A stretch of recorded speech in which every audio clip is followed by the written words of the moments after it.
আজ জানাবো মুঘল সম্রাট আকবরের আমলে তৈরি এক মন্দিরের কথা। হুগলি জেলার চুঁচুড়া জনপদের প্রাচীনতম কালী মন্দিরগুলির মধ্যে একটি হলো দয়াময়ী কালীবাড়ি। প্রায় 400 বছরেরও বেশি সময় ধরে এখানে মানুষ পুজো করে আসছেন। এই মন্দির মুঘল সম্রাট আকবরের মুখ্য সচিব টোডরমলের সহকারী জিতেন রায় প্রতিষ্ঠা করেন। এই মন্দিরে মায়ের মূর্তি কোষ্ঠী পাথরের তৈরি।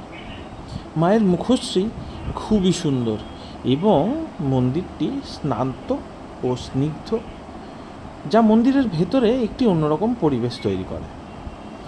এটি চুঁচুড়ার খাড়ুয়া বাজার পুলিশ ফাঁড়ির পাশাপাশি ঘড়ির মোড়ের কাছে অবস্থিত। মন্দিরের ভেতরে মোট 5টি মন্দির আছে। বাঁদিকের মন্দিরটি প্রধান মন্দির, বাকি 4টি মন্দির ভগবান শিবের। এই মন্দির প্রাঙ্গণে যে কেউ তার সারাদিন কাটাতে পারে। প্রতি কালী পুজোয় এখানে প্রচুর ভিড় হয়।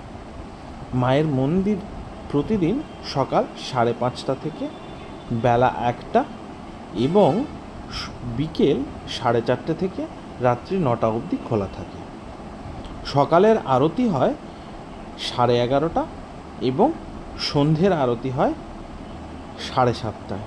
আপনারা চাইলেই খুব সহজেই এই মন্দিরে দয়াময়ী মায়ের দর্শন করতে পারেন। ধন্যবাদ।